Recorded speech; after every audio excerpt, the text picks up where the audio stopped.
Hola, estás escuchando el episodio número 35 de nuestro podcast Chismes de Historia y Ciencia. En este podcast mi papá, que es una enciclopedia humana, nos explica temas que muchos de nosotros fingimos que sí entendemos, pero no es cierto. Si eres una de esas personas que le encanta estar nutriendo su curiosidad, no quedarse con la duda y siempre estar bien informado, este es el podcast para ti.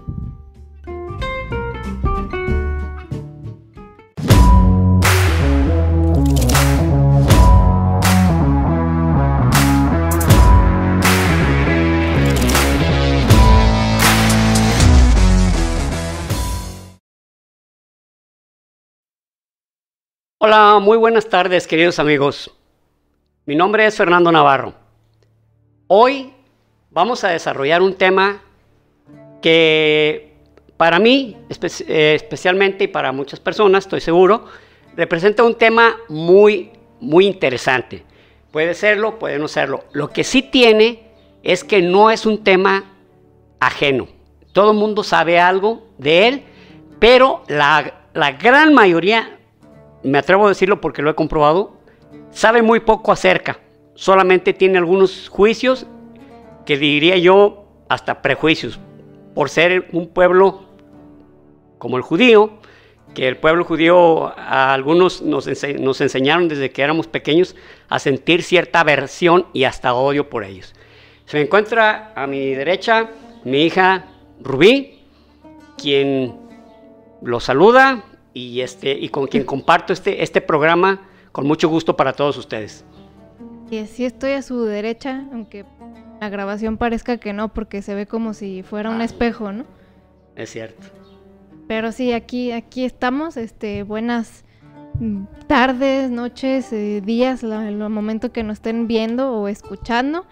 Y sí, como ya nos dice mi papá, este tema, aunque ya es segunda parte, ya hemos hablado de él, pues es la continuación. Segunda parte del conflicto de Oriente Medio. Así es, entonces, pues es un tema que se sigue vigente. La mayoría de los temas de los que hablamos, pues ya pasaron, pero este es un tema que todavía existe, entonces se me hace que es importante e interesante que estemos actualizados con lo que está pasando y que pues le comprendamos esta situación que pues, la verdad, pues creo que hay mucha desinformación. Ya habíamos dicho que siempre ha habido desinformación con este tema y aparte se sacan muchas conjeturas, entonces lo que tratamos aquí es de que se quede un poquito más claro y como más comprendido, pues qué es este problema que se viene cargando ahí entre estos países y religiones, ¿no? Muy bien. Para comenzar, no voy a hacer un resumen del capítulo anterior, solamente les diré en qué nos quedamos. En el capítulo anterior vimos cómo se formó el Estado de Israel a raíz de una votación que hubo en 1947, específicamente el 29 de noviembre de 1947. Hubo una votación donde todos los países del mundo votaron a favor, en contra o se abstuvieron para dividir el país, dividir esa zona, que en ese momento se llamaba Palestina desde 1922, de cuando el Imperio Otomano perdió esa zona y quedó bajo tutela, o digamos bajo el mandato británico. El mandato británico, pues le pusieron así, Siria-Palestina. Aunque originalmente Palestina era una superficie de más de 100 kilómetros, ciento y tantos kilómetros cuadrados, gran parte se quedó con la dinastía hashemita, que le llamó al lugar Transjordania, que es la actual Jordania, y una parte, la que da al Mediterráneo, es lo que se llamó Palestina solamente. Pero habiendo llegado tantos inmigrantes judíos a una tierra que no valía nada, y que ellos le hicieron producir, por eso son los mejores agrónomos del mundo, donde había pantanos y había muertes por paludismo, pues ellos prácticamente erradicaron esa enfermedad. Fue algo que benefició pues a todos los que estaban ahí, fueran árabes o fueran judíos o fueran palestinos o no palestinos. Eso es ganas de quedarse en un lugar en específico. Sí, o sea, imaginen los judíos siempre sufriendo que los corrieran de un espacio. Entonces ellos, en el año 1900, Theodor Herzl fundó un movimiento que se llamaba sionismo, que decía, tenemos que llegar al lugar de donde procedemos y donde nadie nos donde nadie nos vaya a correr, donde nadie nos vaya a hacer menos nomás porque somos judíos, etcétera. Entonces muchos inmigrantes que estaban sufriendo desde ataques atroces, desde que estaban algunos fallecimientos y todo tipo de situaciones desagradables, pues fueron yéndose hacia Palestina, donde compraban los terrenos que se los vendían muy baratos, porque imagínense el desierto, decían, pues aquí ¿qué produce? Lo compraban, y pantanos, etcétera. Y curiosamente, conforme fue progresando esas zonas que compraban los judíos, las hicieron producir a través de granjas colectivas que se llaman kibbutz, o kibbutzim. Kibbutzim es como el plural en hebreo. Ah, ok. Empezaron a llegar de diferentes nacionalidades, sobre todo árabes, porque iban a chambear donde los judíos pues estaban produciendo mucho. Es más, de hecho las naranjas que se producían en el territorio de Palestina en ese tiempo, iban a dar a Europa con una calidad de importación de primera, iban hasta en cajas muy elegantes porque eran los mejores cítricos, que siguen siendo los mejores cítricos del mundo. Órale. Pero llegando árabes a trabajar, pues después llegó un señor, esto empezó en 1929 y otra revuelta en 1936, donde un señor que era el muftí de Jerusalén, se llamaba Jajamín el Husseini, empezó a levantar a la gente, a decir, no, pues esa tierra es nuestra. Entonces, les voy a hacer una comparación así rápida. Ustedes llegan a un terreno alto, con piedras, con lodo, y lo compran. Y ya que construyen una casa, llegan los anteriores dueños y dicen, oye, espérate, esto es mío. No, güey, pues te lo compré. No, pero aquí yo voy a vivir. ¿Pero por qué vas a vivir aquí? Yo lo compré. ¿Te acuerdas lo que era cuando te lo compré? No servía para nada. No, pues es nuestro. Y te monta afuera de tu casa una revuelta, pues una protesta, porque pues ese lugar era tuyo. Te lo tienen que devolver. Entonces ahí los judíos dijeron, espérate, güey, pues nos costó muchísimo, ¿no? Qué chingón, ¿verdad? Ahora sí que ya produce. Ahorita que ya es un lugar productivo y comerciable, y al mismo tiempo un lugar agradable para vivir, ahora sí ya te acordaste que era tuyo. Pues espérate, ¿no? Entonces eso genera una revuelta. Entonces me figura como cuando te cortan y luego ya cuando las muchachas ya se ponen bien guapas después, otra vez le vuelven a tirar los canes como de... Hola, ¿te acuerdas que fuimos novios, chiquitita? ¿Te acuerdas de esos buenos momentos? Pues no, ya no, fíjate. Pues fíjate que no. No. Literalmente así sucedía. Y bueno, luego en un momento hablamos de eso. Esto generó una revuelta que tuvo que, siendo la Gran Bretaña, siendo la que tenía en sus manos esa zona de Palestina, pero se había vuelto una zona calientísima. Todos los días había atentados, tanto judíos contra palestinos, como palestinos contra judíos. Que de hecho muchos de esos palestinos, por ejemplo, cuando se terminó la Primera Guerra Árabe-Israelí, la definición de palestino es aquel que ha vivido 2 años antes de la partición. O sea, no importa que tenía 2 años, no importa que hubiera llegado en 1944, ya era palestino porque estuvo 2 años antes de la partición. Entonces, imagínense eso, y así está, eso no lo estoy inventando, eso lo pueden verificar. ¿Qué es un refugiado palestino? Estamos inventando. Nada estamos inventando. ¿Qué es un palestino? Es aquel que vivió o que es descendiente de personas que estuvieron 2 años antes de la partición. Ok. A la hora que se decide la partición, porque ya era insostenible por parte de la Gran Bretaña sostener a 2 ejércitos haciendo actos de terrorismo, donde había cada salvajada, era pues algo terrible. En una ocasión un grupo de árabes hizo una matanza de judíos en un kibutz que se llamaba, bueno, no recuerdo el nombre ahorita para no entretenerme, y los mutila. Entonces decían los judíos, oye, pero, o sea, ¿por qué los mutilan? Y luego aparte hay niños y hay mujeres. Esto generó que el Irgun Zwick Irgun Suai Leumi, que era un grupo terrorista judío, que tenía ya 2,000 integrantes. El mero jefe era Menachem Begin, que después fue primer ministro de Israel en 1976. Y había otro grupo que se llamaba Stern. Empezaron a hacerles actos de terrorismo. ¿Mande? Stern. Stern, okay. Como estrella en alemán. Stern, ajá. Ok, así se llamaba Stern. Que tenía como 1,500 integrantes. Empezaron a hacer actos de terrorismo ya cuando los británicos dijeron, ¿sabes qué? Ya nos vamos. Cuando se dio la información, que no se dio abiertamente, de que los británicos se iban a ir porque ellos ya no podían sostener el lugar, conforme se fueron yendo de algunos fuertes, tenían 17 fuertes los británicos en todo lo que era Palestina, tanto en zonas judías como en zonas árabes. Los mismos judíos y los mismos árabes estaban, hagan de cuenta, como los buitres, ¿verdad? Esperando.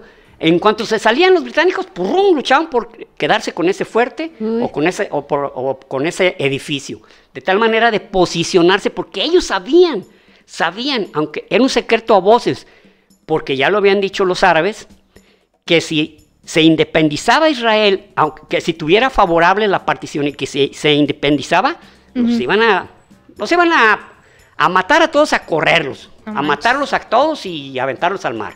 Entonces los judíos ya sabían cuál era su destino. Entonces dijeron, pues vamos tomando las mayores ventajas posibles. Los dos bandos lo hicieron.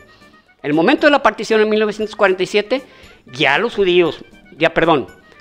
árabes, estamos hablando de árabes palestinos, egipcios, jordanos, libaneses, iraquíes, saudíes, yemenitas, ya habían dicho, si se independiza, todos vamos a la guerra contra Israel.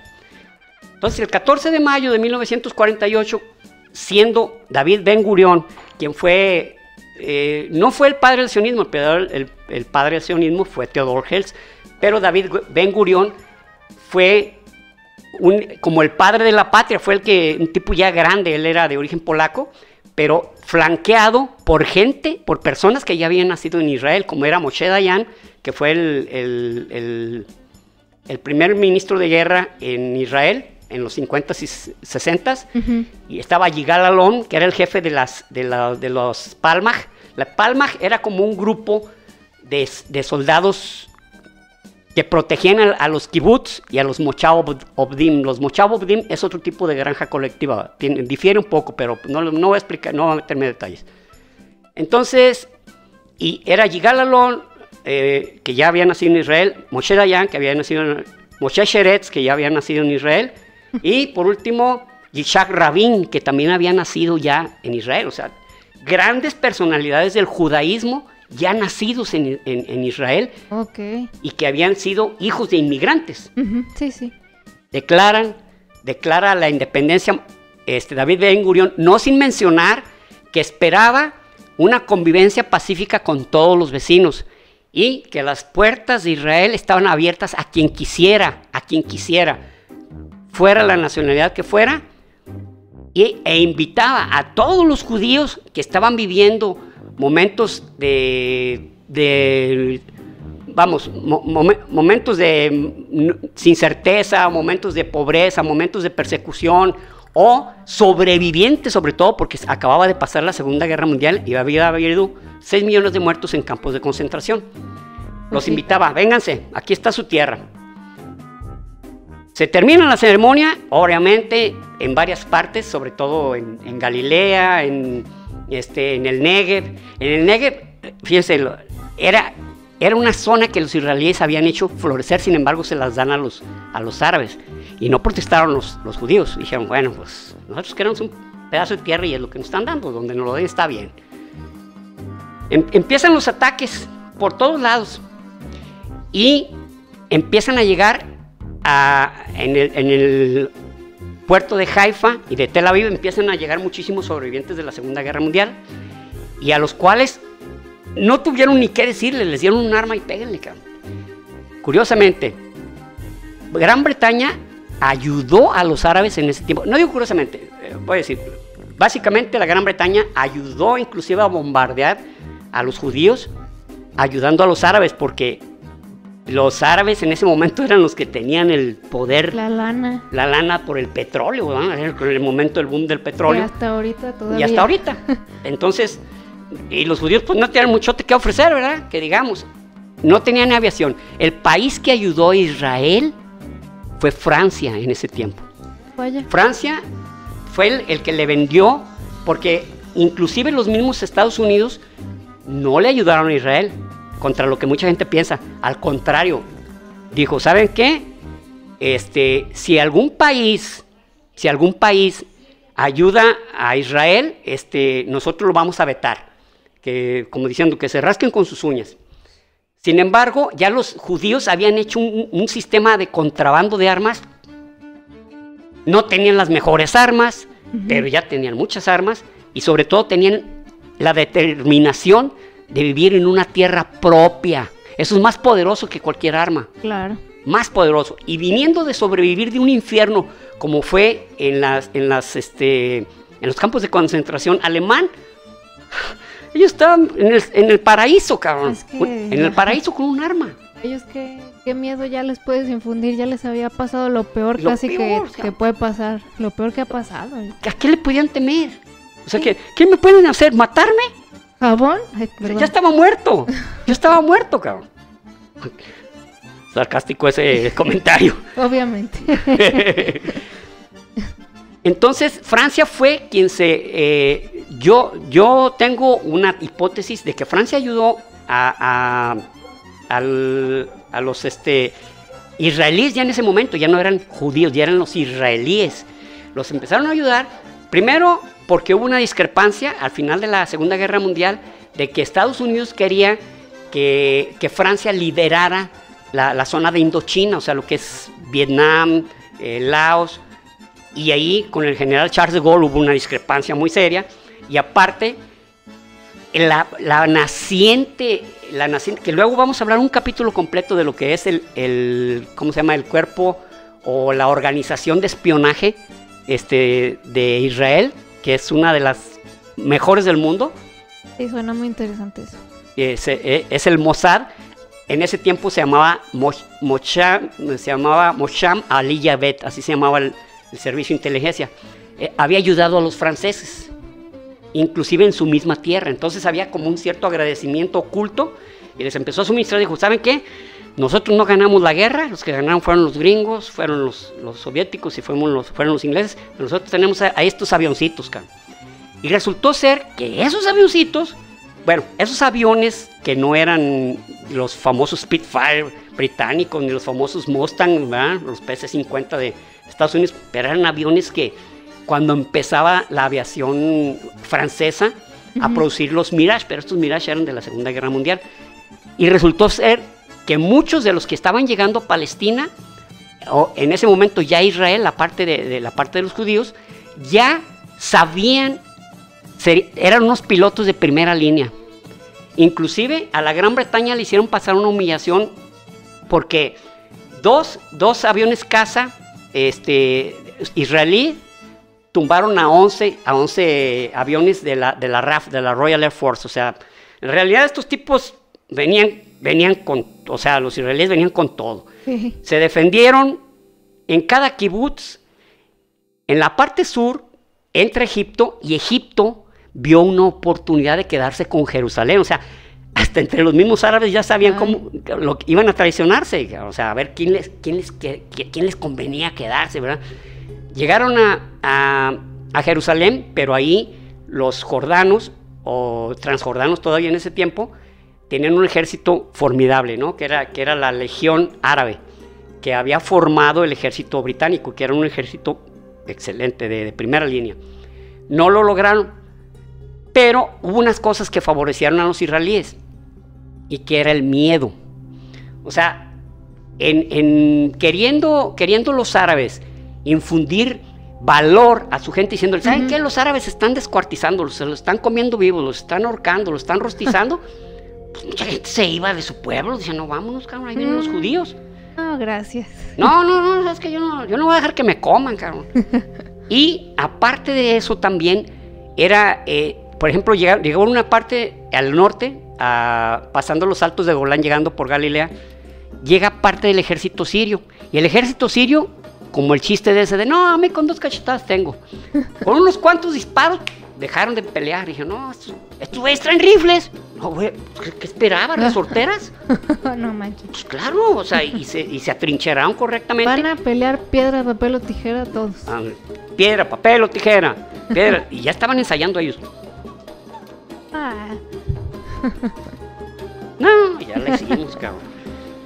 Pero la verdad es que los israelíes tenían armamento para, no sé, 3, 4 días.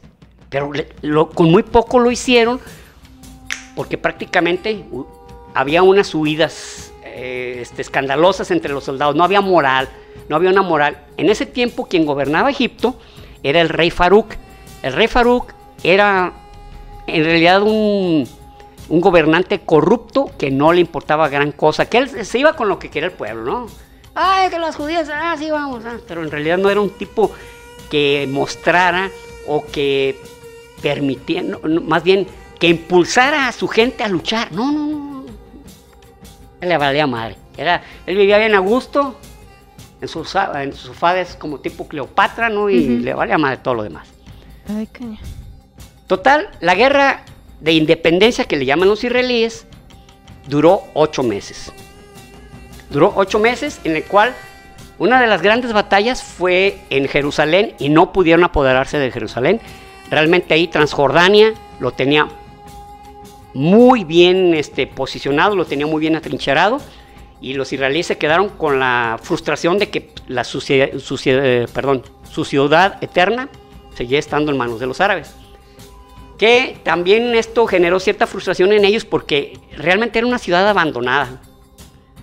Jerusalén era una ciudad, se veía antigua, de por sí era antigua, pero no había ni calles transitables, había basura, era una ciudad que te daba pena, cabrón. O sea, aparte de los grandes templos, ¿no? Como la mezquita de Omar árabe, sí, o el Muro de los Lamentos. O sea, no había nada. Era una ciudad importante, pero a fin de cuentas estaba muy descuidada. Horrible, siglos pues. Y siglos de estar descuidada, imagínate, ¿no? Siglos y siglos. Aparte, había ya barrios ahí, ¿no? El barrio judío, el barrio árabe, el barrio, ¿cómo se llama esta religión? El barrio católico, que no era muy grande, pero en realidad los barrios grandes eran los árabes, no palestinos, no los que se habían ido a vivir a Palestina, sino árabes que ya vivían ahí de muchos cientos de años. Y igual que judíos que nunca se fueron, aún con la diáspora provocada por romanos. Hubo judíos que siempre ellos vieron llegar la destrucción de Jerusalén, llegaron y vieron las cruzadas, todo lo vivieron ellos, generaciones de judíos ahí, que nunca se fueron. O sea, sí corrieron a la gran mayoría, pero un 20% de judíos se quedaron ahí en Jerusalén. Y hubo generaciones que crecieron ahí. Qué ganas de batalla. Sí, sí. De lo que, oye, a mí sí ciudad re fea. Y luego no estaba no la gobernaban ni ellos. Entonces, ya al terminar la guerra, los israelíes habían aumentado su territorio. ¿Cómo? Pues tomándolo. Donde dijeron, ¿sabes qué? Espérate. Nos dieron la oportunidad de partirlo y luego nos atacan, nos quieren prácticamente desaparecer. Nosotros vamos a crear zonas de seguridad. Y lo que ahorita en Estados Unidos o en inglés le llaman el West Bank o Cisjordania, Jordania se quedó con ellos, o sea, se quedó literalmente con esa parte. O sea, no dijo, híjole, pues mira, ya lo que le quedó a los palestinos. Y la Franja de Gaza se quedó con ella Egipto, o sea, era parte de Egipto. Vaya. La Franja de Gaza. Esto es importante porque aquí vemos la conveniencia árabe de que no estaban defendiendo palestinos. No. Estaban defendiendo, es más, hay una, digamos, una afirmación de un gran político árabe, donde dice que la palabra palestino o los palestinos representa la forma de lucha de los árabes contra Israel. O sea, para ellos no es un pueblo hermano que hay que defender. No. Es nuestra bandera de lucha contra los judíos sionistas. Y así era. Cuando convenía, era Palestina. Ahora, otra cosa, hubo un montón de refugiados. Hubo 200,000 refugiados palestinos viviendo como refugiados, o sea, no les daban ni la ciudadanía. Dicen, ¿saben qué? Vénganse para acá. Ni siquiera los acogían no, bien, no, pues, no, o no, sea... no, hay campamentillos y denles algo de comer, o sea, no los acogieron, dijeron, híjole, vénganse aquí les damos la ciudadanía, y Siria, egipcia, jordana, libanesa, y aquí van a vivir. No, igual, ahí júntense y ahí les vamos a... No, pues gracias. Es una farsa eso de la hermandad árabe. Es más, es algo que ha beneficiado mucho a Israel en periodos de lucha, que cada quien va por su botín. Pues Pero sí, bueno. O sea, mínimo su enemigo no está totalmente unido entre sí, es más... Sí, un periodo estuvo están unido 2 países nada más, que ahorita les voy a platicar cuáles. Pues sí. Pero Bueno. hasta se traicionan entre sí. No. Hay un, ¿cómo se llama? De esos cómics que vienen en los periódicos. Uno de 1949, donde se ve el rey Abdullah, que era el que gobernaba en Jordania, y luego el rey Farouk de Egipto, el rey Faisal de Siria, y alguien más de la dinastía hashemita, que no recuerdo ahorita su nombre, que gobernaba en Egipto. Y se ven así, como abrazados, y luego se ve la parte de atrás y todos traen un cuchillo, ¿verdad? Sí. O sea, es un dibujo muy clásico eso, donde de frente somos amigos, pero atrás a ver quién se chinga a quién, ¿no? Y más claro ni el agua. Total, que al pasar los años, había mucho coraje entre varios dirigentes egipcios, y sobre todo egipcios, sirios y jordanos. Ya el Líbano dijo, ¿saben qué? Yo ya no le entro a este jale, cosa que hizo bien, porque el Líbano tiene muchos cristianos. O sea, no, para ellos no son los judíos totalmente, sino que se fueron, como dicen, como con el vuelo, ¿no? Pero ya dijeron, no, saben que nosotros ya no entramos, perdemos mucha lana, perdemos gente, y pues no es tan popular esto para nosotros. ¿Y para qué, aparte? ¿Y para qué? Como decía la canción de José José, perdón. ¿Y para qué? Muy bien. Llegan los años 50, y en 1951, la gente estaba muy molesta con el rey Farouk, que le valía 7 kilos de pura fregada, lo que estaba sucediendo. Y había un par de generales, el general Naguib y el general Nasser, Gamal Abdel Nasser, que dijeron, ¿sabes qué? Tenemos que tronar al rey, o sea, es lo mismo que tener ahí un pedazo que tener una muñeca de inflable, cabrón. O sea, el tipo, para nada. Y lo deponen, pero fácil, así, fue algo pan comido.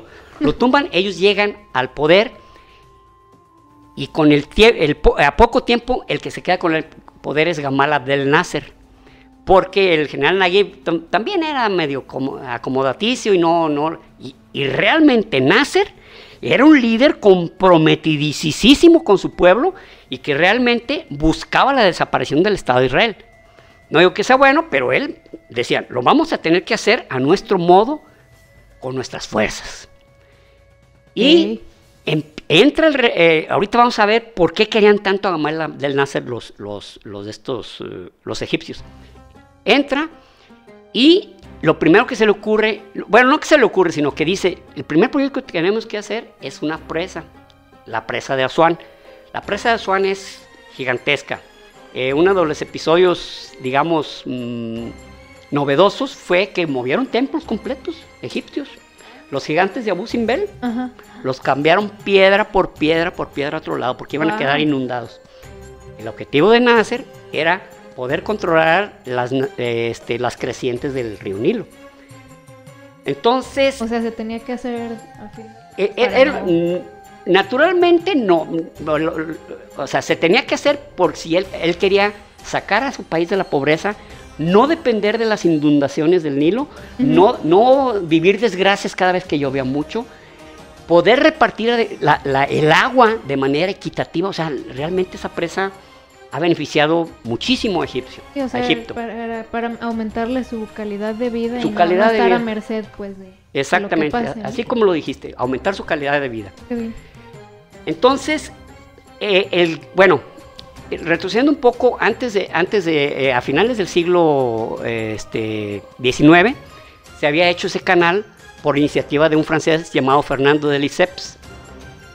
Y trabajaron ahí miles y miles de egipcios, perdiendo la vida 20,000 campesinos egipcios en abrir ese canal. La mitad era para Egipto, la mitad era para una sociedad francesa, por supuesto. Entonces decía, vamos a compartir pues, las utilidades. Pero en los años 30, Egipto estaba tan pobre, por así decirlo, con necesidad de tanto dinero, que le vende sus acciones a la Gran Bretaña. La Gran Bretaña le compra sus acciones, creo que en ese momento eran $20 millones, que ahorita se oye, 20 millones de dólares, pues los gasto yo en gansitos. No, pero en ese tiempo era mucha lana. Lo vende y al año ya valía 10 veces más esas acciones. Entonces, cuando entra Nasser, pues él sabía que todos los egipcios tenían el sentimiento de que el canal era de ellos, pero él sabía que no les pertenecía. Entonces empezó a promover la presa de Asuán y cuando logra algunos recursos, entre ellos Estados Unidos no lo quiso ayudar logra que unos países le aporten, le digan, ok, nosotros te ayudamos. Uh-huh. Cuando ya prácticamente tenía logrado los recursos para hacer la presa de Asuán, en ese momento acababa de ser Winston Churchill el primer ministro y estaba Anthony Eden. Anthony Eden no sé si odiaba a Nasser, no sé si odiaba a Egipto o simplemente no le convenía para sus intereses. Y empezó a cabildear para que todos los que le iban a cooperar rechazaran, no le ayudaran a Egipto. Entonces se cae el proyecto. Se cae el proyecto y Nasser verdaderamente estaba... hay una entrevista donde él está diciendo la humillación que siente y se le ve tristeza. O sea, no se ve iracundo, se ve triste verdaderamente, diciendo, por favor, no le estamos pidiendo que nos regalen nada, solamente quiero a mi gente sacarla de la pobreza, ¿no? Entonces, para Anthony Eden logra eso, lo pongo entre comillas porque no es un logro, en realidad fue un acto de traición, cobardía, lo que ustedes quieran llamar, ¿no? Pero la Unión Soviética entra al quite, dice, yo te ayudo. Híjoles. O sea, quiero que la Unión Soviética entre al quite, hay algún con todo. Lado B. En ese momento estaba Nikita Khrushchev y se va con Nasser y le dicen, nosotros te prestamos ayuda. Y le suelta un buen billete. O sea, digamos, le suelta buenos recursos. Eran $400 millones lo que necesitaban. Entonces, pero le faltaban recursos a Nasser. O sea, la Unión Soviética no podía solventarle todo. Ajá. Y se le prende el foco, por así decirlo, y dice, que la chingada, el canal de Suez es nuestro, pasa por nuestras tierras, el agua que pasa es nuestra, lo vamos a nacionalizar. Y pues llega un momento que tomó esa decisión, dijo, no hay vuelta atrás, vamos a nacionalizar el canal de Suez. Para esto, cuando veía a la gente que estaba dando resultados, porque el tipo estaba dando resultados, pues sí. Donde se plantaba ahí, todo iba un montonal de gente y lo aclamaba y era el líder que necesitaban. Qué ganas de sentir eso. Sí, el 5 de julio de 1956, Nasser da un discurso y le dice a las fuerzas, al ejército, cuando yo diga la palabra Lesseps, inmediatamente van a tomar todas las instalaciones del canal de Suez, inmediatamente, y ya le voy a decir al pueblo que ya es nuestro el canal. Y después de 2 horas, esto es una costumbre árabe muy común, de durar horas y horas hablando, ¿no? Pero pues la gente escucha, ¿no? Bueno. Después de 2 horas, dice, bueno, se me hizo como de, ay, qué lindo. O sea, tenía que decir la palabra Lesseps y como que en ese momento no se le ocurrió qué decir, dice, creo ver entre ustedes a Fernando de Lesseps. Ah, o sea, no era una palabra que él ya sabía que iba a usar, o sea, No. Él les dijo, cuando diga la palabra Liceps. Sí, pero o sea, yo me imaginaría que escogería una palabra que sí, ya sabe que como va a en poder aquellos años usar. que Fernando Liceps lo inauguró. No, o sea, es muy simpático. Bueno, a mí se me hizo simpático, pero igual cumplió su cometido. Creo ver a Fernando Liceps. A Fernando Liceps. Yo creo que todos dijeron, a lo mejor hay un cabrón por aquí que se llama... No está, señor presidente. Yo creo que no vino. Fernando Liceps está entre nosotros. Y ya todos los que iban a hacer algo bien jetones. No, yo creo que lo dijo 14 veces. Yo supongo que dijo, güey, si no le repito a estos güeyes, porque es capaz que dijo, ¿qué palabra dijo el presidente que iba a decir? Ándale. Entonces tuvo que hacerla garantizar, como... cabrón. No quería que, oye, que tomar las instalaciones. Pues no dijo la palabra hijo de toda la historia, pero bueno, 14 veces dijo la palabra Liceps. Y a unos minutos después dice, nuestro ejército acaba de tomar las instalaciones del canal de Suez y ahora es totalmente nuestro. No.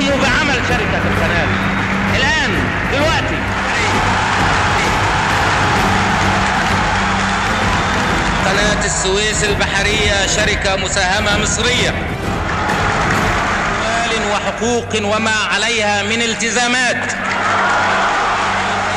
الهيئات واللجان القائمة. No, imagínense la euforia, cabrón. No manches. O sea, se convirtió el ídolo, ¿no? Sí. Entonces, ya Anthony Eden dice, ¿cómo? Dijo, pues ni siquiera saben manejar ese canal. O sea, manejar un canal es algo muy complicado. Si tienen una oportunidad, vean videos, por ejemplo, del canal de Panamá, para que vean lo complicado que es. O sea, no nomás que se mete un barco y le da y saludan a todo el mundo. No, es el pedo, es toda una logística. Entonces, ni lo saben manejar. A los 15 días de haberlo nacionalizado, se va toda la gente de Gran Bretaña. Bueno. Y como que Anthony Eden dijo, vamos a ver qué hacen estos chavos. Y pues estábamos hablando ya de finales de julio, y que pasa el primer barco y logran, fue una euforia, porque haz de cuenta que los egipcios estaban sin respirar, ¿no? Porque ¿qué tal que iba a pasar, cabrón? O sea, ¿y qué dijo Anthony? Sí, vamos a ver. ¿Y qué crees que hace? No sé. Convoca 300 cargueros de combustible, barcos tanque. Ajá. Y los mete todos en filita. O sea, hizo entre diferentes países. Métanse ahí por el canal de Suez. No, pues imagínense, los puso a parir chayotes a los egipcios, pero todos cruzaron. Entonces se le acabó el pinche teatro, el pinche Anthony Eden dijo, no, pues sí. Me imagino la carita de... Sí, dijo, ay, güey. Pero muy astuto, Israel se había estado quejando año tras año de que los fedayines, que son como, digamos, para ellos son como soldados en el nombre de algo. Por ejemplo, son terroristas, pero en el nombre de Alá van a sacar a los enemigos, que son los israelíes, y hay que atacarlos. Entonces la población civil sufría todos los días ataques saliendo de la Franja de Gaza y de la península del Sinaí. Entonces, el muy astuto de Anthony Eden les dice, hace una convocatoria en Sèvres y les dice al presidente francés, que ya sabía que había en cuatacho ya de los israelíes, y les dice, vamos haciendo este jale. Ustedes israelíes van a atacar la península del Sinaí y el canal de Suez. Entonces yo voy a decir que está en peligro ese paso. Es importante que quede libre, que no, ¿cómo lo voy a permitir? Y tú, Francia, me ayudas a detener a los israelíes y a detener a los egipcios. Y decimos, nosotros vamos a mantener esta vía abierta porque es nuestro deber ciudadano, es nuestro deber como seres humanos que esta vía no corra peligro. No, lo dijo, yo creo que se le salieron las lágrimas, ¿verdad? ¿Sí te llega? Pues efectivamente, en octubre, principios de octubre de 1956, entran los israelíes y entran como a su casa. Para ellos también les sirvió para esto. O sea, a los israelíes dijeron, pues qué mejor que tengamos la bendición de estos países. ¿Por qué? Porque ellos estaban ansiosos de demostrar que tenían con queso las enchiladas. Entonces, si entramos, y logramos una victoria rotunda, pues para que vean que no somos los pinches israelíes con los que pelearon en la guerra de independencia, que ya tenemos un ejército formado. Ya no somos unos losers. Ya no somos los losers que ellos creían que la L o la elote, el elote o la elota. Bueno, así para que se vea bien. Bueno, el caso es que ya Israel ya tenía un ejército conformado, ya el Palmaj ya no existía, y ya el ejército se llamaba Haganá, en ese momento ya se llamaba el Sahal, ya era el ejército regular, el Sahal, que hasta la fecha así se llama. Ya era un ejército totalmente regular, ya con gente entrenada, ya con armas, algunas armas, más armas de las que tenían, pero finalmente decían, ahora sí, de uno por uno nomás hagan fila. Vénganse a los Vénganse, güey. Entonces los israelíes, o sea, no encuentran resistencia. Los egipcios prácticamente su ejército se derrumbó en unas horas, cabrón, y llegaron hasta la orilla del canal de Suez. Y pues que empieza a bombardear los británicos y los franceses. Pero primero lanzan una advertencia: no estén peleando, no estén peleando, ya los vimos. Ay, no, con esas advertencias. Entonces, es obvio que también Egipto no iba a quedarse así, levantando las manos como en el fútbol. Yo no metí la mano. Sino pues, se fueron a pelear contra los israelíes. Y se armó unas escaramuzas ahí. Y es cuando entran los bombarderos británicos y franceses. Hacen una matanza real en Suez, en la ciudad de Suez. Fue una matanza horrible de árabes. Fueron muchísimos. Para eso Nasser no se movió, dijo: esto es nuestro, y empezó a hundir barcos en el canal para que no pudieran pasar el ejército o la marina de Gran Bretaña o de Francia. Dijo: aquí no van a pasar, cabrón, háganle como quieran. ¿Y qué pasa? Que el general Eisenhower, presidente de Estados Unidos, habla, inclusive se ve cuando está hablando por radio, encabronadísimo es poco. Dice: a nosotros nunca nos enteraron de que iban a hacer esta acción. Así que, movidísimo, dejen de atacar Suez y que se replieguen, pero ya. En ese momento, pues Anthony Eden lanza un discurso en la Gran Bretaña diciendo que él es un hombre de paz y que siempre repitió la palabra quién sabe cuántas veces, la palabra paz. Soy un hombre de paz, busco la paz, no quiero problemas con nadie. Yo siempre he buscado que haya paz entre los países. Yo siempre he conveniado con la paz. Pero se le arma un pedonón en la Gran Bretaña. Dicen que es un pendejo. O sea, literal. Eres un idiota. ¿Cómo te pones a atacar así? Si todos estamos viendo cuáles son tus intenciones. Aparte, ni siquiera les había dicho, ¿cómo se llama? A los lords ni a los comunes,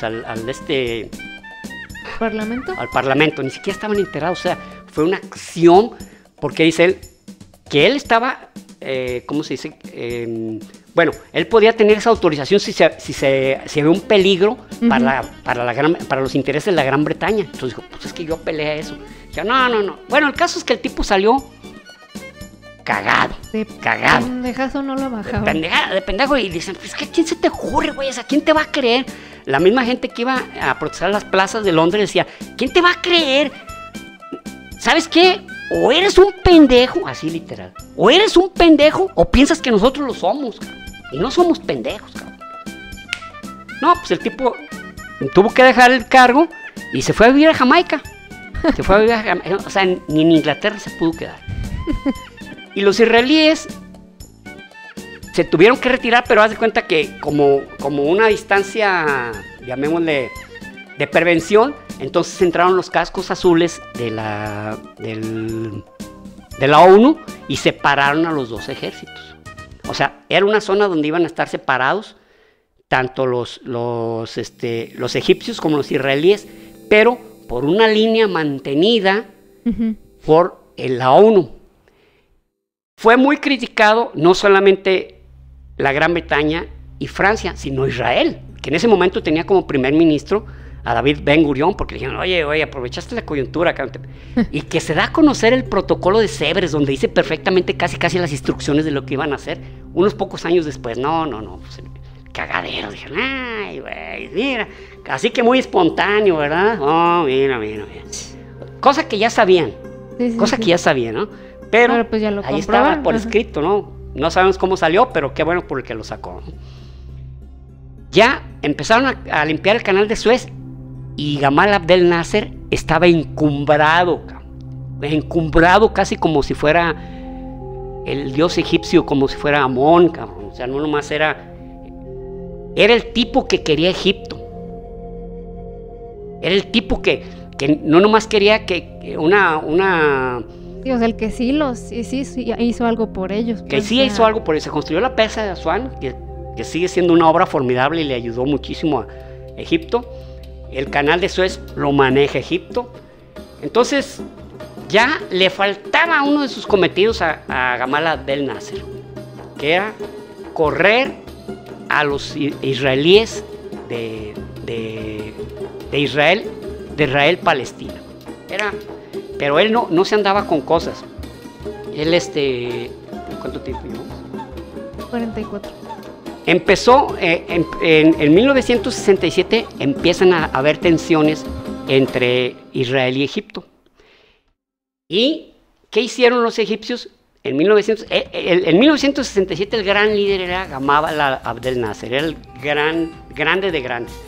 Tan así era que, por ejemplo, en ese tiempo ya estaba de presidente en Siria, Hafez al-Assad, el papá de Bashar al-Assad, el que está actualmente. Ah, ok. Hafez al-Assad, y hacen una república que se llamaba la RAU, República Árabe Unida, que duró pocos años. O sea, fue un intento de unificación, pero en realidad es muy difícil, muy Los difícil. árabes no se unen. Algo que les ha dado ventajas a los israelíes, ¿no? Entonces,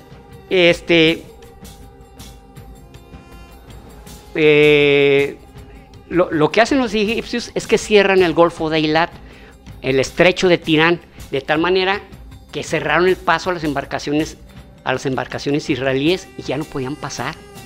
Al cerrar el estrecho de Tirán, fue un abierto desafío de Nasser porque era la entrada de los israelíes por el Mar Rojo. Al cerrarlo, le cierran uno de sus puertos, el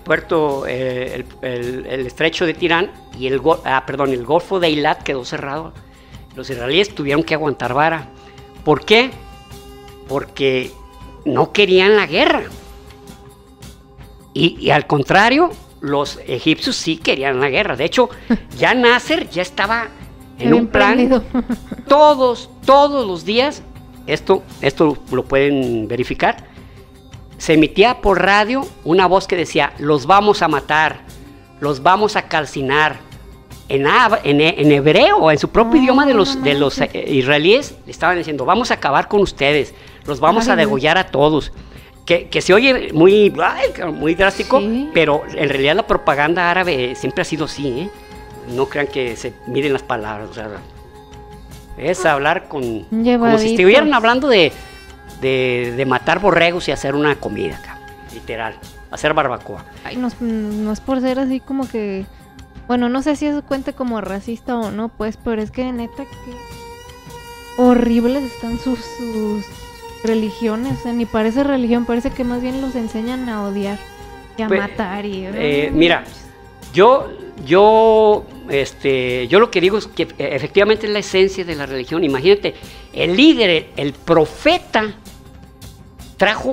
atrajo gente matando, haciendo un ejército.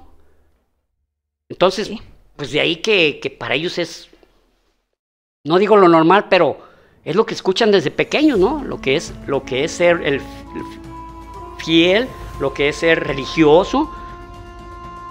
Pero hasta ahí voy a tocar.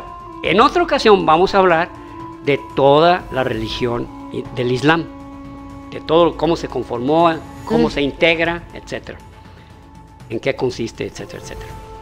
Entonces, pues empieza, en ese tiempo estaba de primer ministro Levi Eshkol en Israel, y tiene como el comandante de las Fuerzas Armadas a Moshe Dayan. Moshe Dayan le faltaba un ojo porque él luchando en la Primera Guerra Mundial con los ingleses había perdido un ojo, pero él había nacido en Israel, él era un sabra.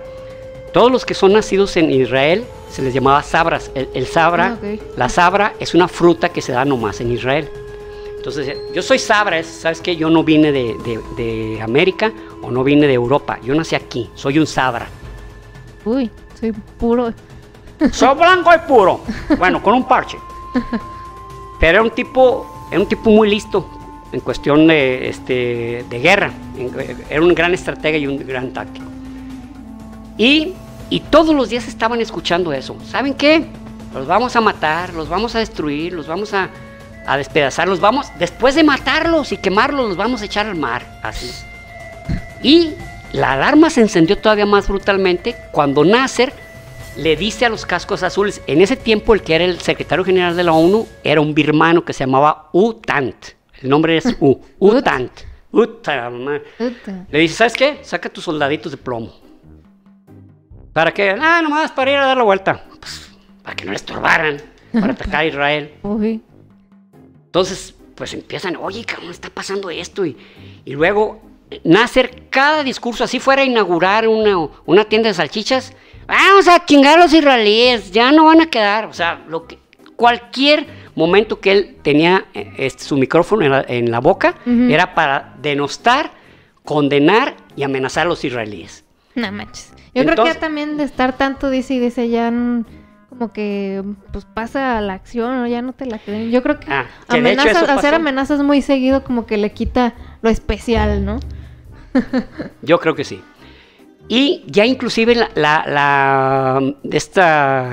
¿cómo se llama? La prensa internacional ya se burlaba de Levi Eshkol. En una caricatura está Levi Eshkol así durmiendo y tiene un tanque con Nasser encima de él, así.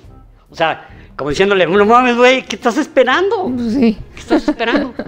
Entonces se da la orden pues de revisar qué está pasando. Entonces Moshe Dayan dice, ¿saben qué? Han estado los soldados muy estresados, vamos mandándolos de vacaciones. Imagínense, manda de vacaciones a los soldados y le dan amplia difusión. Los soldados leyendo el periódico en la playa, los soldados con sus hijos y sus esposas. Entonces el mensaje era, estos güeyes sienten que no va a haber guerra, sienten que no va a pasar nada. Ajá. No nos tienen miedo o son muy pendejos. Los podemos atacar en este momento. 2 días después, 5 de junio de 1967, a las 7:53 de la mañana, porque las 7:53 porque Israel tenía la información de que de 15 para las 8, a las 8:30 cambiaban de guardia. Oh. Los egipcios, entonces era un momento propicio para agarrarlos con los calzones abajo de los talones, ¿no? Como todas las películas diario, cambio de guardia. Cambio de guardia. Es el momento de actuar. Pues el Mossad o la agencia de seguridad de Israel o el espionaje israelí, bueno, dicho sea de paso, un yerno de Nasser era espía de los israelíes. Ole. El que estaba casado con su hija, la preferida, no sé qué, no, estaba casado con una hija de Nasser, pero él era árabe, pero le pasaba información al Mossad. Shit. Entonces, pues empiezan a salir oleadas de aviones Mirage adaptados, que en 53 minutos llegaban a donde estaba bueno, mejor dicho, eran oleadas que duraban 53 minutos ida y vuelta. Empezaron a salir oleadas de aviones israelíes Mirage que que volaban a 15 metros de altura, no los detectaban los radares. Entonces llegaron y todos los aviones egipcios fueron destruidos en tierra, no alcanzaron ni a despegar. No manches. Entonces, y a su vez, el ejército israelí fue y atacó a Siria. También su aviación, o sea, los dejaron sin alas. De hecho, muchos analistas dicen que la guerra de los 6 días, que así se le llamó, en realidad debió ser la guerra de las 5 horas, porque en 5 horas ya estaba decidida la guerra. Ya Israel había deshecho la aviación. Ajá. Y se habían metido por el península del Sinaí con carros de combate, con tanques, y había 2 pasos muy importantes, uno era el Mitla y el Gidi. Pasan por ahí, lo cierran y ya lo demás fue pura carnicería. La aviación israelí bombardeó a placer. Los soldados egipcios corrieron lo más veloces que podían. En un ratito tenían miles de prisioneros. Y le dicen al rey Hussein de Jordania, ya había muerto su papá Abdullah, le dijeron, ¿sabes qué? Su Majestad, no le entre usted a los chinos. Déjelo así. Pero Nasser, o sea, el rey Hussein de Jordania le tenía miedo a Nasser. No, pero es que hoy están diciendo en la radio que estamos ganando la guerra. Una muy mala costumbre en todas las guerras que hicieron los árabes, diciendo que iban triunfo tras triunfo tras triunfo. Y la gente lo celebrando acá, cuando pinches soldados lo que querían era tomar agua, cabrón, y que no los matara. Entonces, el rey Hussein de Jordania dijo, no, oye, pero yo estoy escuchando que en el Sinaí han prácticamente crucificado a todos los israelíes, cuando todos los carros de combate ya estaban en la otra parte del Sinaí, prácticamente estaban llegando al canal de Suez. ¿Y qué hicieron los jordanos? Le hicieron un gran favor a Israel, lo atacaron. Y ahorita les digo por qué, fue un gran favor. Al atacarlo, Israel dijo, pues ya te metiste al ring y empieza, pues pero los israelíes estaban realmente, ¿cómo se puede decir? Motivados por defender su tierra, que pelearon cada centímetro y atacaron con ferocidad, de tal manera que el ejército jordano pues hizo lo que pudo, y los israelíes al barrio árabe entraron con paracaidistas, o sea, los coparon por todos lados. Entonces lo que hicieron los soldados jordanos era retirarse a Jordania, y le dejaron a todo Israel, el ejército de Israel, Jerusalén, que estaba en manos de los jordanos. Fue un momento maravilloso para el pueblo de Israel. Por fin, después de 2000 años, su ciudad volvió a estar con ellos. Por fin. Fue algo que para los israelíes fue muy emotivo, otra vez recuperar su ciudad. Ahora sí ya se sentían, no solamente somos los israelíes con nuestra capital. La hemos tomado. Claro, que no fue así de fácil, porque siguen viviendo ahí drusos, árabes. Es una ciudad multiétnica, pero muy progresiva, porque los israelíes la han hecho realmente una ciudad muy, muy bella, muy, ¿cómo se dice? Muy funcional, muy limpia. ¿Me puedes pasar ese cuadrito? Ajá. Cuando los israelíes llegaron a Israel, llegan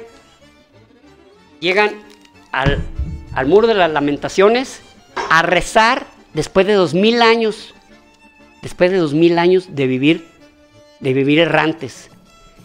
En esta foto se ve cómo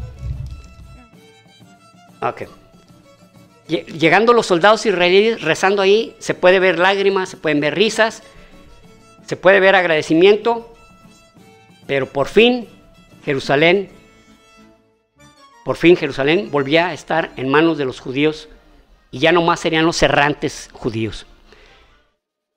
En esta guerra, que hubo un alto al fuego, fue anunciado por la ONU.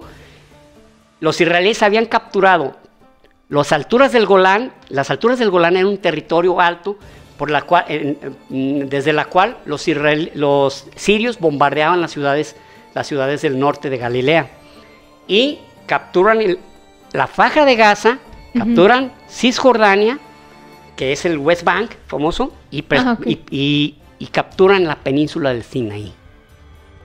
Se triplicó su superficie. No manches. Pero no fue así como, ya capturamos aquí, sino que eran como, igual que las alturas del Golán, igual que la península del Sinaí, fueron tierras como colchón de seguridad. Fue una derrota horrible, humillante para los árabes, que perdieron 22,000 efectivos, mientras los israelíes perdieron 83. ¿Mande? No manches. 803, perdón, dije 83, ¿verdad? Sí. 803, perdón, casi 1000. Los árabes perdieron casi 1000 aviones, y los israelíes perdieron cercano a 70. Los aviones no alcanzaron a despegar. Y cuando un periodista fue a ver cómo habían quedado las pistas y los aviones egipcios, se imaginó que iba a encontrar ahí un montón de digamos, de pedazos de fierro. Restos, Y no, sí. estaban en mero centro del avión, estaba reventado. Ah, o sea, hasta elegante fue el No, asunto. no solamente elegante, sino que los pilotos israelíes, que a la actualidad es la mejor fuerza aérea del mundo, ensayaron con tambos de arena, a acertarle al tambo de arena en pleno vuelo. Wow. Entonces llegaron los tipos, no desperdiciaron ni una sola bala, ni una sola bomba, ni un solo misil. Todo se aplicó donde se debería. Eso es eficiencia, ¿no? De Eso es andar eficiencia. volando todo el avión y achicharrarlo. Con aviones Mirage que no, vamos, franceses, porque todavía los gringos todavía no les levantaban el castigo, por así decir. Ujú. Entonces ellos atacaron con... Lo que sí, los tanques que usaron eran los tipos Sherman, que esos sí eran gringos, recuperados de la Segunda Guerra Mundial. Mm. Jordania perdió Jerusalén y Cisjordania. En ese momento, Gamal Abdel Nasser estaba triste, avergonzado, humillado y realmente se quería morir. Ujú. A los 2 días presenta su renuncia. Y millones de egipcios salieron a las calles a rogarle que no se fuera. O sea, era un líder verdaderamente querido. Sí, no. Imagínate, nos pusieron una chinga de miedo, nos quitaron territorio, todo lo que estuvimos palabreando de que le vamos a hacer, nos callaron la boca. Y de pilón le dicen a su líder, No, espérate. ¿sabemos lo que pasó, cabrón? Te Ni pedo, güey. entendemos. Ni pedo, güey. O sea, ya habrá tiempo para la venganza. Esa guerra, la guerra de los 6 días en Israel, también tuvo una característica. Hubo muchos, voluntarios, bueno, no digamos, realmente eran voluntarios que simpatizaban tanto con Israel que iban a las granjas colectivas a trabajar en ellas mientras los soldados hacían su parte. Había desde daneses, holandeses, ingleses, noruegos, sobre todo de Europa Nórdicos. Occidental. Europa Occidental que iban como voluntarios. Oye, hay una entrevista por ahí donde a un chavo le dicen, oye, pero ¿qué vas a hacer? Pues lo que me pongan a hacer. Y si te ponen a pelear, pues peleo. O sea, era un chavo holandés. Ellos iban por la simpatía que sentían por el joven Estado que había sido amenazado durante años. Ujú. Y que todo mundo, bueno, en muchas partes del mundo decían, no, pues adiós, varón. Es más, el general Montgomery, esta fue en la primera guerra, en la guerra de independencia, les daba 15 días al Estado de Israel de existencia. 15 días de existencia. Ay. Decía, No en 2 daban un semanas se los peso van a por tronar. ellos. Sí, decía, en 2 semanas se los van a tronar. Eso es lo que va a durar su Estado. Ni modo, descansen en paz. Termina la guerra de los 6 días. Israel en ese momento se sintió, o sea, todo el mundo lo vio como un super ejército. Pues sí. ¡Wow! O sea, estos güeyes, mira lo que hicieron. Pero también creó otra cosa. 2 cosas, diré yo. Hay un libro de Shlomo Ben-Ami, Shlomo Ben-Ami fue como una especie de canciller, Sí.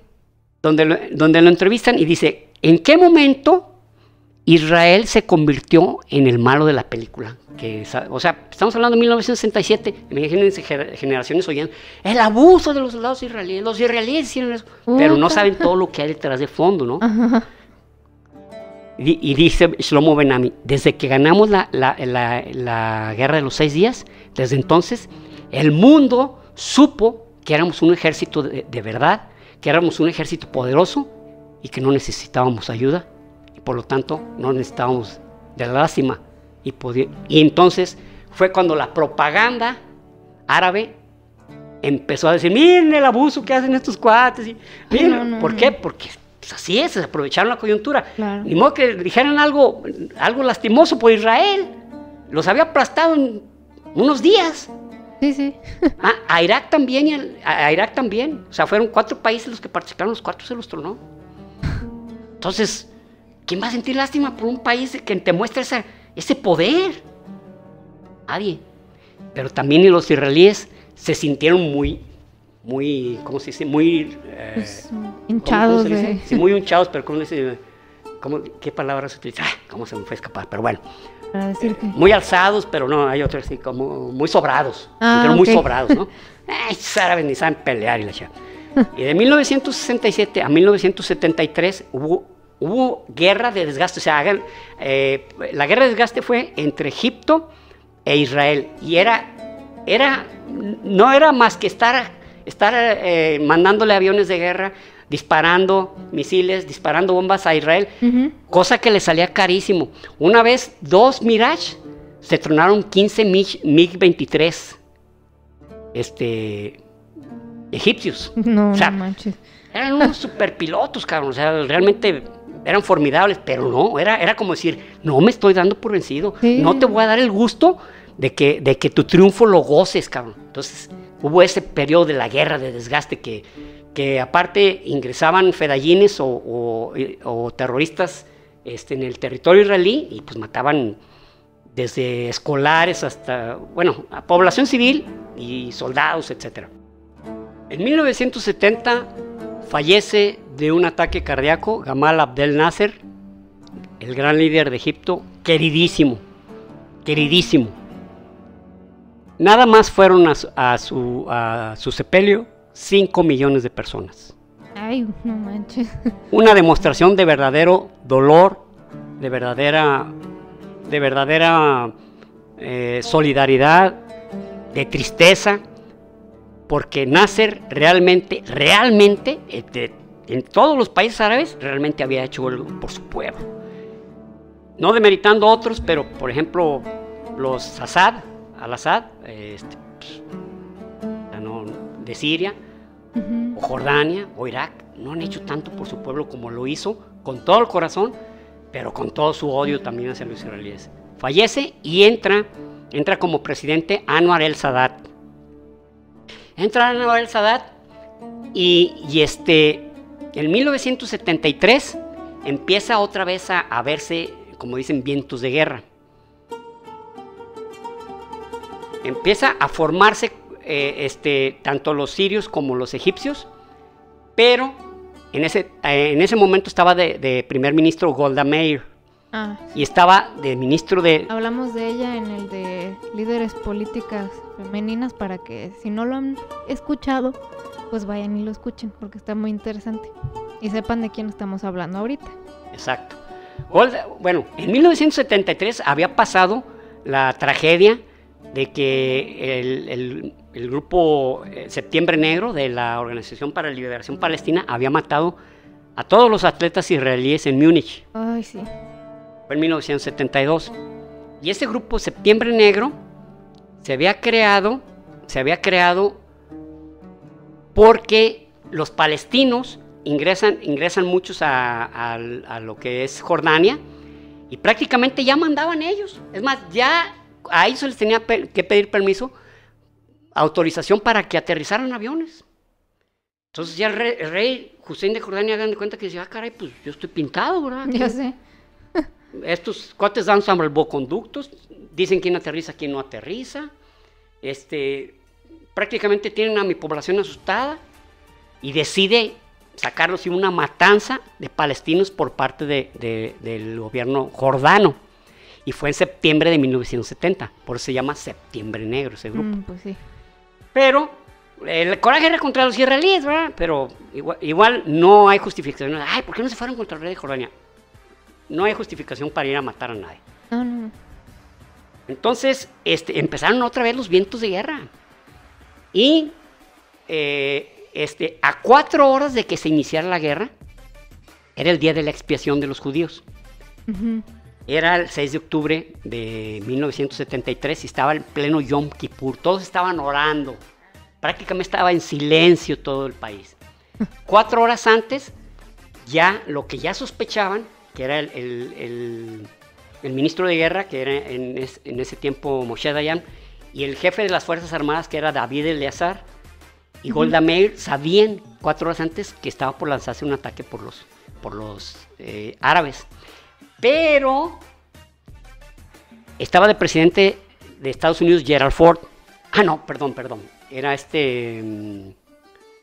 Henry Kissinger. Henry Kissinger fue el que les dio les dijo, pero era que lo corrieron por el Watergate. Nixon. Richard Nixon. Richard Nixon le dijo a Kissinger, diles a los israelíes que si ellos disparan la primera bala, no los vamos a ayudar, los vamos a dejar que se mueran en la línea. No los vamos a apoyar ya para nada. Entonces Golda Meir decía, no, ¿sabes qué? Pues nos ganamos ya la simpatía de Estados Unidos, ya los tenemos como aliados profundos, y entonces tuvieron que dejarse atacar literalmente, y fue algo traumático. En las alturas del Golán, 1.200 tanques sirios atacan a 170 tanques israelíes. Una proporción de 7-1. Tanques que eran los T-36 soviéticos y los tanques israelíes que eran tipo... bueno, ya no eran Sherman, ya eran Centurión, de los tipos Centurión. Pero fue realmente una batalla, como dicen ahí que la otra batalla que hubo sí fue la batalla de las Ardenas en la Segunda Guerra Mundial, pero en realidad es una propaganda, porque la mayor batalla entre tanques fue la batalla de Kursk entre la Unión Soviética y Alemania en 1942, la batalla de Kursk. Fue donde participaron más miles de carros de combate. Los israelíes empezó a anochecer ese día, pero sus tanques tenían mayor alcance. Pero tenían como ventaja los sirios, que ellos tenían infrarrojos. Entonces empezaron a tronar. Los israelíes no veían de dónde les llegaban, por así decirlo, los madrazos. Y había 2 puentes en el río Jordán, que era donde querían llegar los sirios para poder atacarlos. Pues después de una lucha encarnizada donde los israelíes aprovechaban, los israelíes tenían muchas tablas, disparaban y se iban hacia atrás porque sabían que el disparo iba a llegar directamente, entonces ellos se recorrían, o sea, no se quedaban quietos, sabían que el permanecer en un lugar era una parte de que te mataran. Entonces los israelíes ya tenían mucho ya sabían muchísimo. Quedaron 6 tanques israelíes y no pudieron pasar los asirios. 6 tanques. Fue una masacre en las alturas del Golán. ¿Y saben cómo empezó? Empezaron los israelíes porque uno de sus comandantes, tipo de apellido Ben-Ari, vio que le estaban quitando a los tanques del camuflaje. Y llega y les dice, ¿saben qué? Los de estos sirios están quitándole el camuflaje, las cubiertas a los tanques y a sus cañones. No sé qué significa, pero vamos, y es una de las ventajas del ejército israelí, es la capacidad, o mejor dicho, la capacidad de iniciativa. O sea, no tienes que hablarle a tu jefe, oye, fíjate, ¿qué hacemos? Pues están haciendo, sino que dicen, ¿sabes qué? Esto se ve mal, esto apesta, vámonos. No son tan burocráticos. Exactamente. De hecho, es el país menos burocrático. La distancia de mandato, creo que se llama, es la más corta que hay en el mundo. Entonces, los israelíes, una cosa que ellos se ufanaban, que decían, no, pero ahorita espérense, fue su aviación. Pero tanto los egipcios como los sirios habían obtenido unos misiles tierra-aire, los S-200 o los SAM-200, que empezaron a tronar. Es más, en una incursión tronaron 40 aviones israelíes. Dije, no, cabrón, pues aquí nos van a acabar. Tiene un paraguas antiaéreo imposible. Y el ejército de Egipto pasó al canal de Suez construyó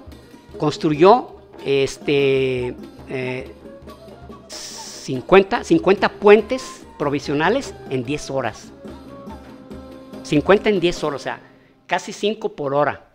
Y pasa todo el ejército y los israelíes habían creado una barrera de arena de 18 metros de altura que le llamaban la línea Bar-Lev.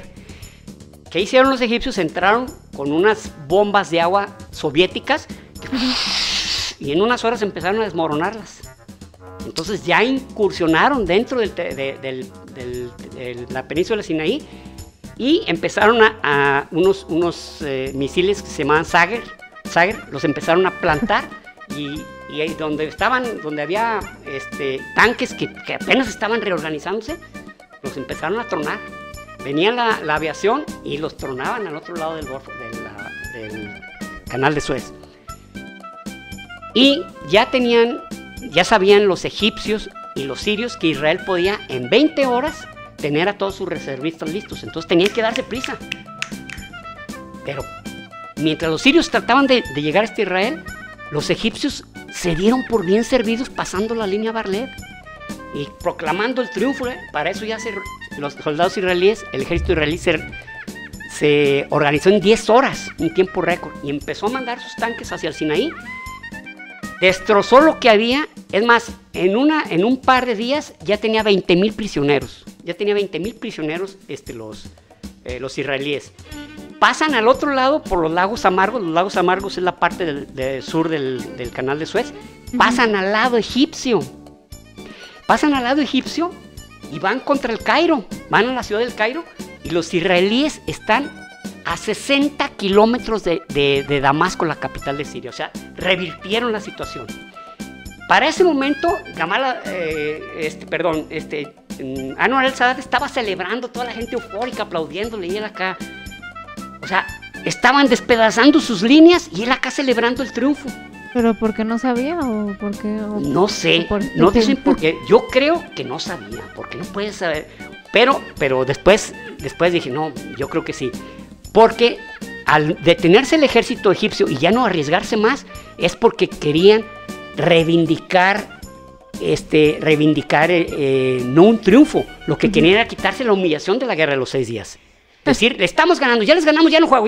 No, güey, todavía no termina el juego. Ya los israelíes pasan y que llega la tercera orden de la ONU para que haya un alto el fuego, y los israelíes encabronadísimos decían, oye, güey, pues aquí los tenemos, ya paren su desmadre. Hicieron retroceder a los israelíes, 25,000 muertos. Para esto entró Jordania y se retiró rapidito. Haga de cuenta como el chiste de a mí con 2 cachetadas tengo. Ay, pues sí le entré, ¿a poco no me viste? Yo ahí andaba. El Líbano iba a participar y en última siempre no. E Irak participó con algunos tanques junto con Siria. Fue un momento fue un tiempo que los israelíes estuvieron a punto de verse sometidos y perdidos. Pero hay una gran diferencia, y esta siempre lo dicen los presidentes, y este fue Benjamín Netanyahu, el último que dijo: nosotros no luchamos para ganar las guerras, luchamos para sobrevivir. Esa es la gran diferencia entre Israel y sus enemigos. Pero para Egipto fue un triunfo, de tal manera que, por ejemplo, en 1982, en el gran desfile de la victoria, que fue la guerra del Yom Kippur, mataron a Anwar el-Sadat porque había firmado un tratado de paz con los israelíes, con Menachem Begin. ¿Se acuerdan quién les dije que era? El líder del Irgun Suaulem y un grupo terrorista. Él llegó a ser primer ministro y firmaron los tratados de Campo David, donde Israel le devuelve la península del Sinaí a Egipto a cambio de 3 cosas: paz, reconocimiento e intercambio. Entonces fue el primer país árabe, Egipto, en reconocer la existencia de Israel, porque todos los países árabes ninguno lo reconocía. Sí, pero ya no le quedaba de otra. Pero es que ya había reivindicado, pues, puedes ir a su ejército. Él sentía que ya había hecho algo, que ya los egipcios ya no se sentían tan avergonzados. Pero eso le costó la vida. 2 años después lo matan la hermandad islámica, celebrando un aniversario de la guerra del Yom Kippur, donde para los egipcios fue un triunfo porque no perdieron rápido. Y para Israel fue algo muy traumático porque pues empezaron a llegar empieza la guerra a las 2 de la tarde y les avisan a toda la población: ¿sabes que estamos en guerra? Golda Meir hace una declaración por radio y dice: este estado tan pequeño como es, rodeado de tantos enemigos, ha decidido vivir. Y pagaremos el precio que sea por sobrevivir. La población sabía que estaba en guerra, que estaban en peligro de desaparecer. Hubo 2,962 muertos israelíes y hubo más de 25,000 muertos árabes. Sin embargo, para los árabes fue un día de triunfo, porque no los derrotaron vergonzosamente. Órale. Esas son las 4 guerras árabes israelíes más importantes. Ya actualmente los Emiratos Árabes reconocieron a Israel. En 1994, el rey Hussein de Jordania, ya una persona ya madura, reconoce al Estado de Israel. ¿Y quiénes se convirtieron en la lucha? Pues los palestinos quedaron solos. O sea, realmente los árabes los dejaron solos y los utilizan como motivo de propaganda. Tuvieron un líder que falleció en el 2004, Yasser Arafat, que cuando estaba así de lograr la paz, se raja, o sea, literalmente se desaparece. ¿Por qué? Porque Yasser Arafat nació siendo un guerrillero terrorista, en otras palabras, de parte de la Organización para la Liberación Palestina. Pero al firmar la paz con los israelíes, y los israelíes devolverle Cisjordania, la Faja de Gaza, ya no tenía razón de ser la Organización para la Liberación Palestina. Ya no iban a recibir recursos, ya no iban a recibir dinero, tanques, bombas, aviones. O sea, se les iba a acabar la mina de oro porque ya estaban reconocidos. Sí, no, pues sí. Entonces, Yasser Arafat literal se hizo pendejo. O sea, oye, sí, ahorita voy.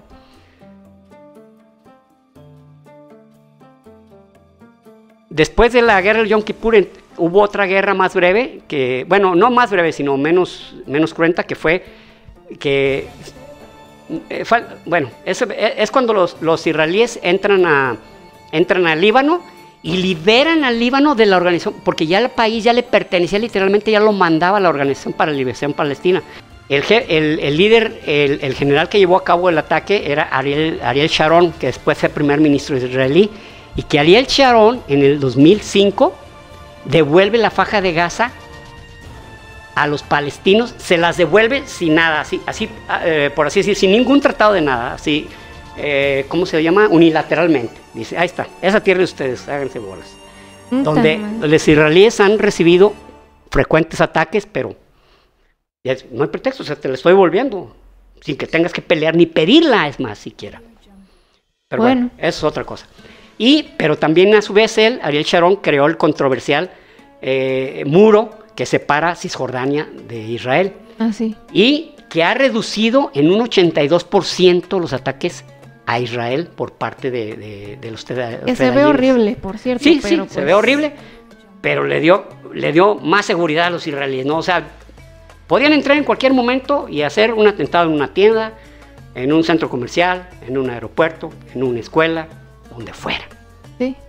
Fue cerrarle y entonces ahora los palestinos que trabajan en Israel, que muchos han adquirido la ciudadanía israelí, porque puedes ser, aún siendo árabe musulmán, puedes tener la ciudadanía israelí. Es más, de hecho, hay diputados árabes israelíes. Y Knesset es como el parlamento. Y ahora para los trabajadores palestinos que viven en Cisjordania, para poder ir a trabajar a Israel, pues tienen que pasar una serie de medidas de seguridad. Ya no pueden pasar como antes, que voy a chambear. Todo tiene su precio. Pues hay mucho todavía por desglosar, por contar, pero yo creo que el siguiente capítulo no va a ser el conflicto árabe-israelí, sino que vamos a hablar sobre la guerra de espionaje entre árabes e israelíes, que está interesantísimo. O sea, no es el episodio que sigue, pues. No. La próxima vez ya hablaremos en otra ocasión, no sabemos cuándo. Dependiendo también de la respuesta que se ve en este capítulo, porque igual podemos ver que no hay mucha respuesta, pues decimos, pues no hay mucho interés, ¿para qué gastamos el tiempo, no? Aunque son cosas ya medio diferentes, ¿no? Que ya es más una historia de espionaje y de rescates, de rescates verdaderamente mejores que de película, ¿no? O sea, realizados por israelíes y ataques por los fedayines verdaderamente, digamos, no mortales, sino muy osados, ¿no? Uh-huh. Pero como les digo, esto es otra historia diferente. Muchas gracias por escuchar.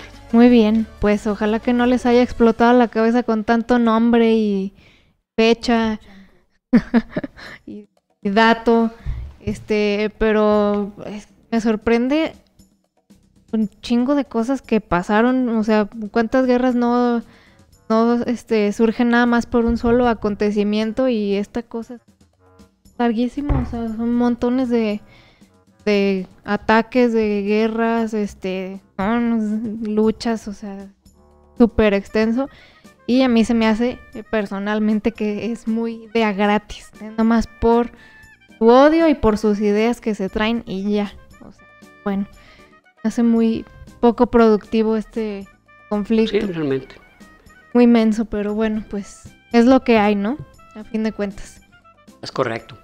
Tenemos aquí mucha literatura acerca del conflicto, pero también no quise traérmela porque esto también genera tiempo, ¿no? A mí en este libro, por ejemplo, y la realidad es que acá es que mi patrona me dijo, necesito que reduzcas el tiempo. Y me metió en un gran problema. No problema, Bueno. en una gran disyuntiva, porque no saben, no se imaginan la cantidad de información que tuve que hacer a un lado para poder resumir. Tú escogiste el tema, ¿verdad? No, sí, pero, o sea, bueno, sí, o sea, yo escogí el tema, pero realmente tuve que hacer una gran selección de lo que podía platicar Sí, a la cantidad de información que se podía decir, muchísimas cosas. Yo creo que otras 2 veces Casi más el tiempo. hacer un podcast nomás de eso. Sí, claro. Pero bueno, gracias por siempre escucharnos, por seguir aquí. Ya saben que si quieren playerillas nos escriben, el procedimiento es muy fácil, nada más nos escriben y ya ahí se les dan las instrucciones, pueden pagar sin tarjeta, no necesitan tarjeta para encargar y pues ahorita nada más es en México, desafortunadamente, pero pues ahí quedamos a la orden y lo que... Y suscríbanse, ya somos más de 1000 suscritos. Sí. Es un buen peldaño el que se sube con los 1000 suscriptores y pues a seguir creciendo, amiguitos, compartan. Fíjense que nos habíamos quedado como en un punto, habíamos quedado como en un punto por ahí un poco atorados, por llamarlo de manera, pero un hermano mío que se llama José, un nombre muy difícil, José Navarro, bueno, le decimos Rocky, se dio a la tarea de decir, oye, pues nomás faltan 50, en 3 días los juntó. Gracias, hermano.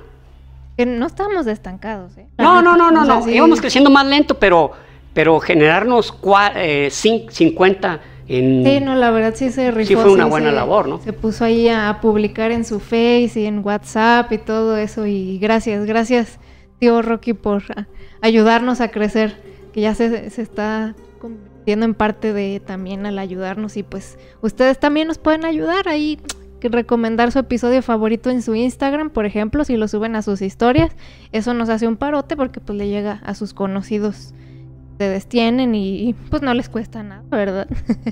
Y bueno, hoy ya no les vamos a pedir cosas, ya bien pediches nosotros. Más bien agradecerles por todo y escríbanos sus ideas y todo lo que nos quieran decir, ya saben que ahí estamos. Y pues nada más. Gracias, nos escuchamos el próximo episodio. Muchas gracias. Y recuerden, prohibido dejar de aprender.